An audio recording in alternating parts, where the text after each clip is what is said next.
ಶುಭೋದಯ ಗೆಳೆಯರೇ. ಆ್ಯಕ್ಚುಲಿ ಇವತ್ತೇನು ಮಾತಾಡಬೇಕು ಅಂದ್ಕೊಂಡಿರೋದಂದರೆ, ನಿನ್ನೆ ಆಗಿರೋ ಇನ್ಸಿಡೆಂಟ್ RCBದು ಪೆರೇಡ್ ಇತ್ತಲ್ವ, ಅದ್ರ ಬಗ್ಗೆ ಮಾತಾಡಬೇಕು ಅಂತ. ಎಲ್ಲ ಸಖತ್ತಾಗೆ ನಡೀತಿತ್ತು. ಎಲ್ಲಿವರೆಗೂ ಅಂದರೆ, ಇನ್ನೇನು ನಾವು ಕಾಯ್ತಾಯಿದ್ರಿ, ಬರ್ತಾರೆ ಇನ್ನೇನು HL ಏರ್ಪೋರ್ಟ್ವರೆಗೂ ಬರ್ತಾರೆ ಅಂತೆಲ್ಲ ವೆಯ್ಟ್ ಮಾಡ್ತಿದ್ರಿ. ಬಟ್ ಬಂತು, 2 ಬಸ್ಸಲ್ಲಿ ಬಂದಿದ್ದು. ಫಸ್ಟ್ ಬಸ್ಸಲ್ಲಿ ಬಂದಿದ್ದ ತಕ್ಷಣ ಅನುಷ್ಕಾ ಅವರು ಫಸ್ಟ್ ಒಂದು ರೀಲ್ಸ್ ಹಾಕ್ತಾರೆ, ಲೈಕ್ 30 ಸೆಕೆಂಡ್ಸ್ ಮುಂದೆ ಬಾಸು ಲೈಕ್ ಕಪ್ ಹಿಡ್ಕೊಂಡಿರ್ತಾರೆ, ಅದೊಂದು ವಿಡಿಯೋ ಹಾಕ್ತಾರೆ. ಅದೆಲ್ಲ ನೋಡಿ ವೆಯ್ಟ್ ಮಾಡ್ತಿದ್ರಿ, ಬರ್ತಿದ್ದಾರೆ ಅಂತ ನಾವು. ಸೊ ಆ್ಯಕ್ಚುಲಿ ನಾವು ಟಿ ವಿಲಿ ನೋಡ್ತಿದ್ದಿದ್ದು. ಒಂದು ಸ್ವಲ್ಪ ಹೊತ್ತಾದಮೇಲೆ ಹಿಂಗೆ ಸ್ಟಾರ್ಟ್ ಆಯಿತು. ಜನರದ್ದು ಇದೆಲ್ಲ ಜಾಸ್ತಿಯಾಗಿ, ಜನಜಾಗುಳಿ ಎಲ್ಲ ಜಾಸ್ತಿಯಾಗಿ ಆಗ್ತಾ ಹಂಗೆ ಕಾಳು ತೊಳ್ತಾ ಎಲ್ಲ ಸ್ಟಾರ್ಟ್ ಆಯಿತು. ಅದಾಗುತ್ತೆ ಅಂತ ಅಂದ್ಕೊಂಡಿರಲಿಲ್ಲ, ಬಟ್ ಅದಾಗಿದ್ದು ತುಂಬ ನೋವೇ ಆಗ್ತಿದೆ.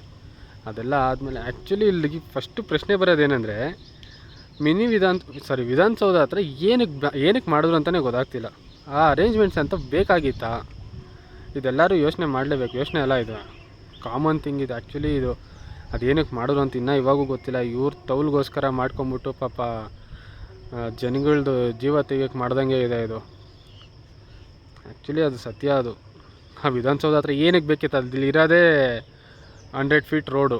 ಆ ರೋಡಲ್ಲಿ ಮ್ಯಾಕ್ಸಿಮಮ್ ಅಂದರೆ ಎಷ್ಟು ಜನ ನಿಂತ್ಕೊಳಕ್ಕಾಗುತ್ತೆ? ಫಸ್ಟ್ ಆಫ್ ಆಲ್ ಗೊತ್ತು ನಮ್ಮ ಬೆಂಗಳೂರು ಹುಡುಗರು ಹೆಂಗೆ ಬರ್ತಾರೆ ಅಂತ. ಆ ಜನ ಜಾಗುಳಿ ಹೆಂಗಿರುತ್ತೆ, ಅದು ಬಾಸ್ ಎಲ್ಲ ಬರ್ತಿದ್ದಾರೆ ಕಪ್ಪೆತ್ಕೊಂಡು ಅಂದಮೇಲೆ ಆ ಜನ ಹೆಂಗಿರ್ತಾರೆ ಅನ್ನೋದು ಗೊತ್ತಿದ್ದು ಇವ್ರು ವಿಧಾನಸೌಧ ಹತ್ರ ಏನಕ್ಕೆ ಮಾಡಬೇಕು? ಮಾಡೋರು ಫಸ್ಟೇ ಎಲ್ಲ ಮುಚ್ಕೊಂಡು ಪ್ರಿಕಾಷನ್ಸ್ ತೊಗೊಬೇಕು, ಏನೇನು ಮಾಡಬೇಕು ಏನೇನು ಮಾಡಬಾರ್ದು ಅಂತ. ಇವ್ರು ತೌಲ್ಗೋಸ್ಕರ, ಇವರು ಪೊಲಿಟಿಕ್ಸ್ಗೋಸ್ಕರ ಎಲ್ಲ ಮಾಡಿಬಿಟ್ಟು ಆಮೇಲೆ ವಿಧಾನಸೌಧದಿಂದ ಅಲ್ಲಿ ಹೋಗ್ತೀರಿ, ಅಲ್ಲಿಂದ ಇಲ್ಲಿ ಪೆರೇಡ್ ಇರುತ್ತೆ. ಅದೆಲ್ಲ ಏನಕ್ಕೆ? ಡೈರೆಕ್ಟ್ ಚಿನ್ನಸ್ವಾಮಿ ಸ್ಟೇಡಿಯಮಲ್ಲಿ ಮಾಡಿದರೆ ಆಗಿರೋದು. ಎಷ್ಟು ಜನ ಬಂದಿರೋರು ಅಲ್ಲಿ ಮಾಡ್ಬಿಟ್ಟು ಆಚೆ ಕಡೆ 2 ಸ್ಕ್ರೀನ್ ಮಾಡಿದರೆ, 2 ಸ್ಕ್ರೀನ್ ಹಾಕಿದರೆ ಆಗಿರೋದು. ಪೆರೇಡ್ ಮಾಡಿದರೂ ಆಗಿರೋದು. ಇಲ್ಲ ಡೈರೆಕ್ಟ್ ಚಿನ್ನಸ್ವಾಮಿಯಿಂದ 2 ರೌಂಡ್ ಪೆರೇಡ್ ಮಾಡಿದರೂ ಆಗಿರೋದು. ಇಷ್ಟೆಲ್ಲ ನಾರ್ಮಲಾಗಿದೆ, ಎಲ್ಲರಿಗೂ ಬರುತ್ತೆ ತಲೆಗೆ. ಇಷ್ಟು ಮಾಡ್ಬೋದಾಗಿತ್ತಲ್ಲ ಅಂತ. ಇವ್ರು ತೀಟೆ ತೀರ್ಸ್ಕೊಳೋದಕ್ಕೋಸ್ಕರ ವಿಧಾನಸೌಧ ಹತ್ರ ಮಾಡಿಬಿಟ್ಟು ಅವ್ರ ಮೊಮ್ಮಕ್ಕಳು ಇವ್ರಿಗೆಲ್ಲ ಬಂದ್ಬಿಟ್ಟು ಒಂದು ಸೆಲ್ಫಿ ತೊಗೊಳೋದಕ್ಕೋಸ್ಕರ ಮಾಡ್ಕೊಂಡಂಗೆ ಇತ್ತದು.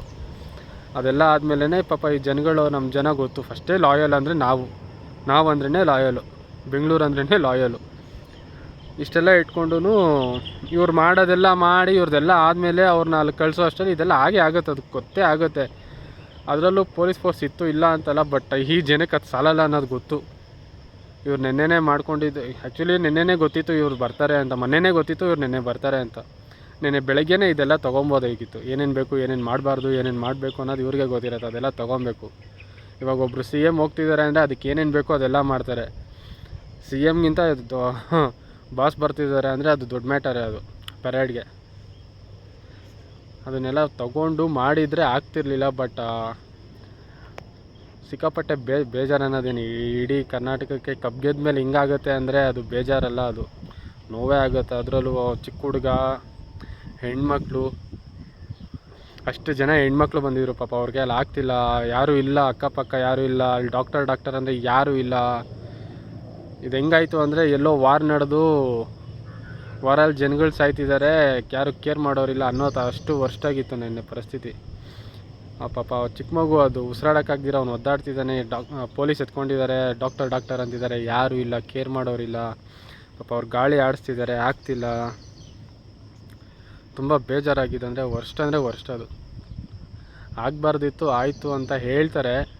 ಬಟ್ ಎಲ್ಲ ನಮ್ಮ ಕೈಯಲ್ಲಿ ಇತ್ತು. ಎಷ್ಟೊಂದು ಜನ ಹೇಳ್ತಾರೆ ಅಲ್ಲಿ ಹೋಗ್ಬೇಕಿತ್ತು, ಆಗಬೇಕಿತ್ತು, ಆಯಿತು, ಏನೂ ಮಾಡೋಕ್ಕಾಗಲ್ಲ. ಹಂಗೆಲ್ಲ ಹೇಳೋಕ್ಕಾಗಲ್ಲ. ಫಸ್ಟ್ ಆಫ್ ಆಲ್ ನಾವು ಕರೆಕ್ಟಾಗಿ ಮಾಡಿದ್ದಿದ್ರೆ ಆಗ್ತಿರ್ಲಿಲ್ಲ.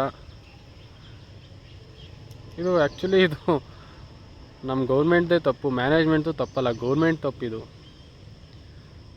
ಗೊತ್ತಲ್ವಾ? ಮೊನ್ನೆನೇ ಸಿದ್ದರಾಮಯ್ಯ ಅವ್ರು ಹೇಳಿದ್ರು ಇದ್ರ ಬಗ್ಗೆ ರಜಾ ಕೇಳಿದ್ರು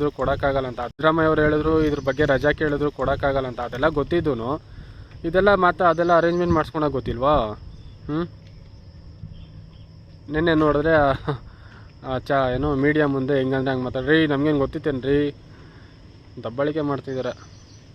ಇವಾಗ 11 ಜನ ಹೋದ್ರು ಪಾಪ. ಅವ್ರು ಇನ್ನೊಬ್ಬರು 22 ವರ್ಷದ ಇಂಜಿನಿಯರ್, ನಮ್ಮ ಒಬ್ಬನೇ ಮಗ ಇದ್ದಿದ್ದು, ನಾನು ಬಾಡಿ ಕೊಟ್ಬಿಟ್ಟು ಸಾಕು. ಅದೆಷ್ಟು ನೋವಾಗುತ್ತೆ ಅದು ನೋಡೋದಕ್ಕೇನೋ ಟಿ ವಿಲಿ ನೋಡ್ತೀರಿ ನಾವು. ಬಟ್ ಅವ್ರ ಮಗಂದು ನೋವು ಎಷ್ಟಿರುತ್ತೆ ಅಂತ ಗೊತ್ತಿರೋದೆ.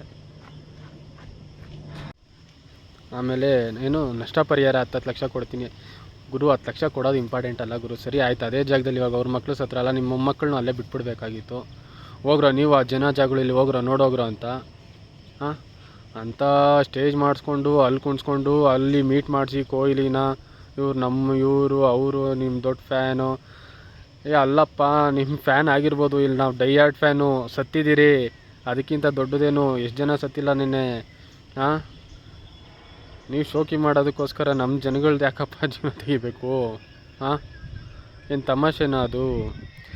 ಆ ಜನ ಜಾಗುಳಿ ನೋಡೋಕ್ಕಾಗ್ತಿಲ್ಲಪ್ಪ. ಕರೆಕ್ಟಾಗಿ ಪ್ರಿಕಾಷನ್ಸ್ ತೊಗೊಂಡಿದ್ರೆ ಎಲ್ಲ ಆಗ್ತಿತ್ತು. ತೊಗೊಂಡಿಲ್ಲ, ಅದು ತಪ್ಪು ನಿಮ್ಮದು. ಜನಗಳ ಮೇಲೆ ಹೇಳೋದೆಲ್ಲ. ಬಂದ್ಬಿಟ್ರು ಇಷ್ಟು ಜನ ಬರ್ತಾರೆ, ಇನ್ನೂ ಜನ ಬರ್ತಿದ್ರು. ಇವಾಗ ಸಿದ್ದರಾಮಯ್ಯ ಅವ್ರು ಹೇಳಿದ್ರು ರಜಾ ಕೊಡೋದಿಲ್ಲ ಅಂತ. ಅವ್ರಿಗೆ ಗೊತ್ತು ರಜಾ ಕೊಟ್ಟರೆ ಜನ ತುಂಬೋಗ್ತಾರೆ ಅಂತಲೇ ಗೊತ್ತಿರುತ್ತೆ, ಅದಕ್ಕೇ ಕೊಟ್ಟಿಲ್ಲ. ಸರಿ ಆಯಿತು, ಕೊಟ್ಟಿಲ್ಲ ಅಂದರೂ 10 ಜನ ಬರ್ತಾರೆ ಅಂತ ಗೊತ್ತಿತ್ತಲ್ವಾ? ಅದು ಸಿಂಪಲ್ ಕಾಮನ್ ಸೆನ್ಸ್ ಅಲ್ವಾ? ಎಷ್ಟು ಜನ ಬರ್ತಾರೆ ಅಂತ ಮೊನ್ನೆನೇ ಹೇಳಿದ್ದಾರೆ. ಕಪ್ ಗೆದ್ದಿದ ತಕ್ಷಣವೇ.